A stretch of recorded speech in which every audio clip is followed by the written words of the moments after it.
Despite the pandemic killing off last year's E3, Gaming Christmas is now back in 2021. Why do even people call it that? Well, I guess it's because it's full of hype. Just like Christmas. Anyway, as is usual for them, Nintendo are doing their E3 Direct on a Tuesday, the 15th of June. And while realistically I'm not expecting anything too big, I'm just so pleased to have regular Directs back again. Twitter drops just don't have the same excitement around them, that's for sure. So, it's time to present to you all my predictions for this year's E3 Nintendo Direct, from the hype bombs, to the maybes, to the no-shows. Let's get the elephant in the room out of the way first. Those Switch Pro rumours. Nintendo have stated that the Direct will be focused on software, so I'm in no way expecting them to out it during the event. If they are wanting to get this new hardware out in time for this year's holiday season, then I can see an announcement coming very soon, maybe in July, maybe August, for this system to release in September or October. But I think we won't hear about any new hardware until E3 is over and done with. We have quite a few potential games and announcements that could generate the most excitement out of this Direct. And the first thing that obviously springs to mind is the next character announcement for Super Smash Bros. Ultimate, which traditionally either opens or closes the show. As there are only 2 slots left in the current Fighters Pass, they could put pretty much anyone in either of these slots, and to be honest, I'd be at least satisfied. I haven't gone crazy for every single character in the roster.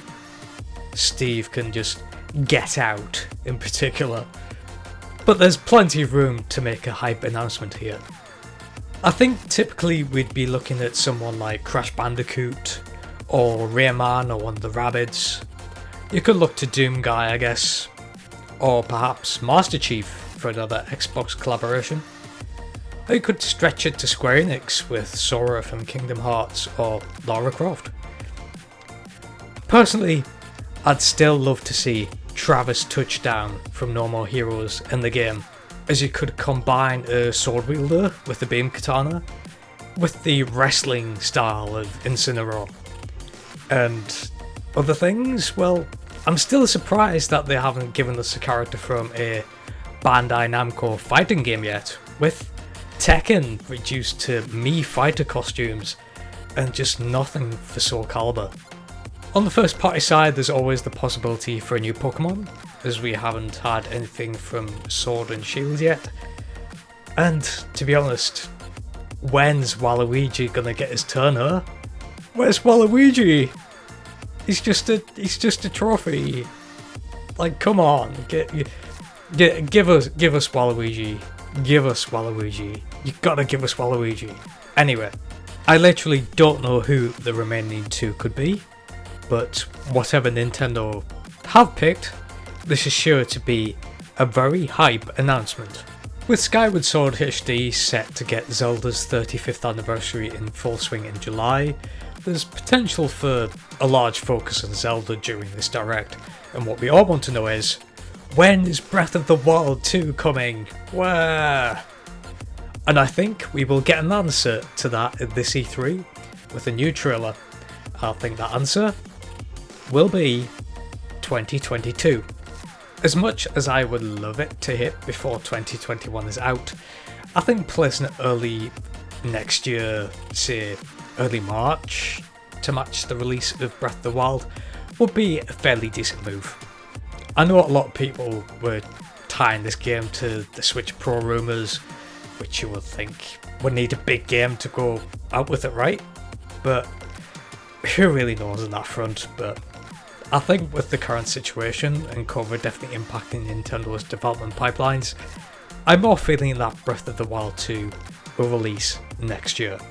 However, this does open up the autumn for more Zelda games, specifically Wind Waker HD and Twilight Princess HD.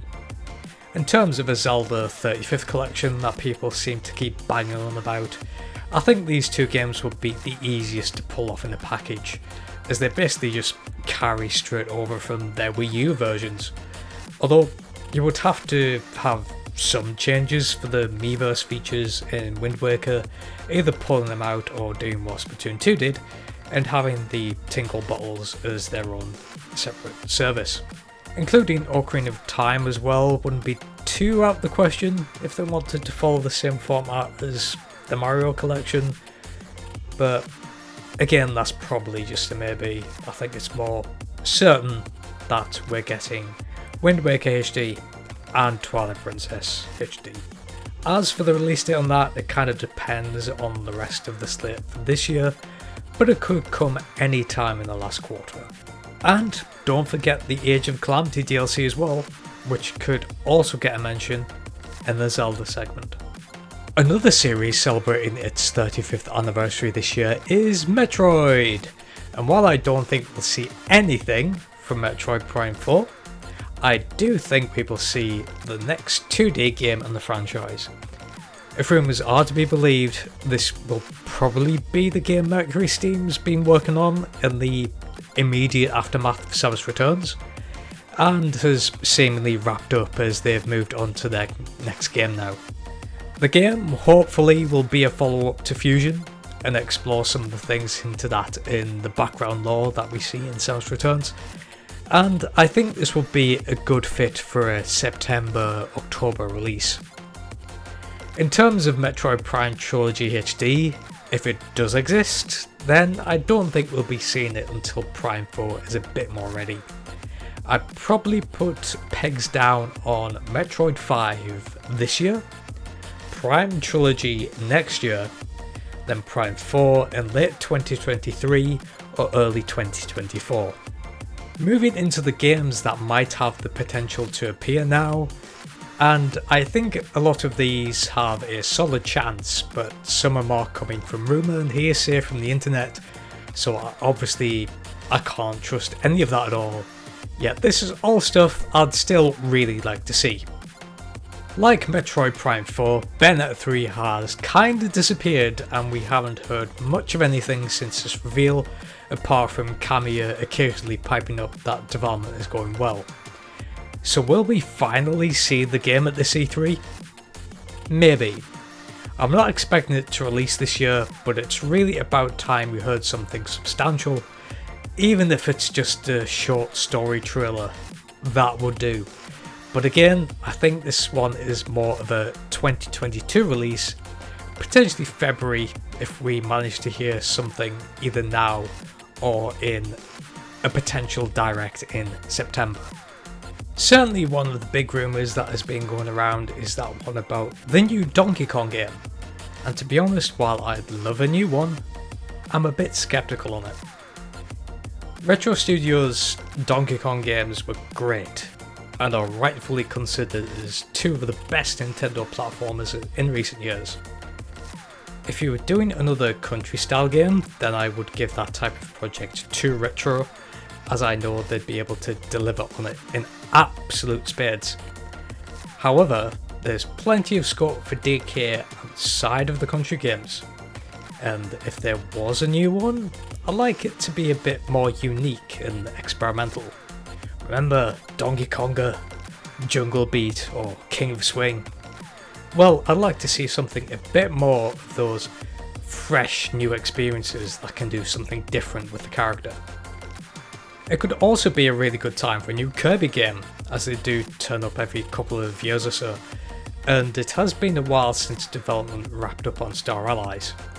Again, as with DK, I think it would have to be something a little bit different, and not just your typical Kirby platformer, as Star Allies is already a really good example of how to do one of those. HAL Laboratory has been said to have been scaling up in terms of personnel though, so I think either way there's a high chance of a Kirby game this year. And then, in what I think could fill the big December slot that sees a lot of RPG titles, Fire Emblem.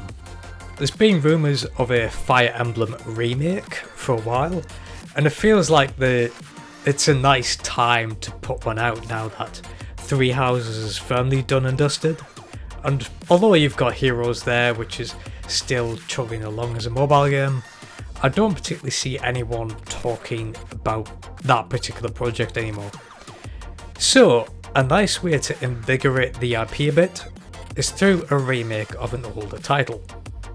I've seen several ideas thrown around, like the Radiant games from the GameCube and Wii, and even Awakening, but I think the one that makes the most sense is Genealogy of the Holy War.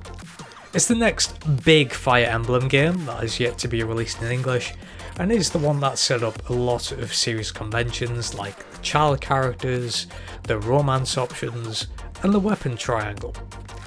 And as the weapon triangle wasn't even in Three Houses, bringing it back would give a slightly different playstyle from the more modern game, making it a worthwhile addition to the Switch library.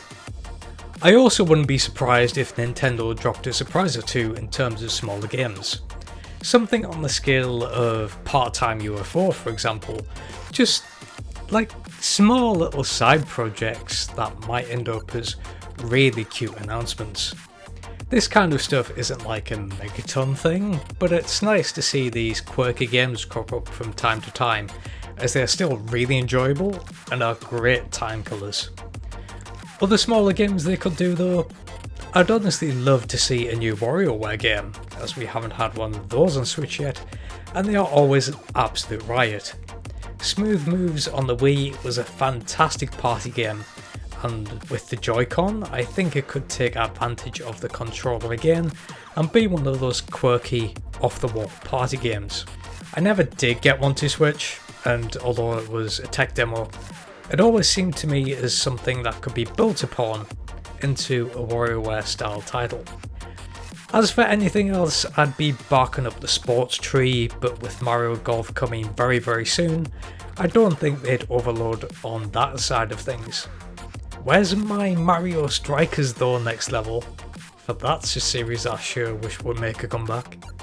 While that's probably all of the big stuff, I wouldn't be surprised if we see trailers or sizzle reels for upcoming games we already know about. Mario Golf is out shortly after E3 as I mentioned, then there's Shin Megami Tensei 5, No More Heroes 3, Samurai Warriors 5, Great Ace Attorney Chronicles, Tony Hawk's Pro Skater 1 and 2, Neo The World Ends With You, and Monster Hunter Stories 2. I know Capcom have been pushing the Monster Hunter stuff by themselves, but I wouldn't be surprised if it also shows up in the E3 Direct in some form. For a play-by-play, I think they will start with the Smash reveal, then scatter the smaller titles and maybes around to separate out the big stuff. That's generally how they do things, and I think they'll keep to that same format. I think it makes a lot of sense to keep the Zelda stuff to the end, then we have a sweet new Breath of the Wild 2 trailer as that one more thing. So that's my predictions for Nintendo's E3 Direct in 2021. Do you agree? Disagree?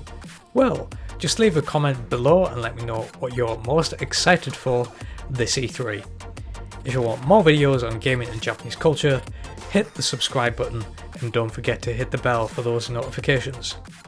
Thanks for watching, and I'll see you again soon.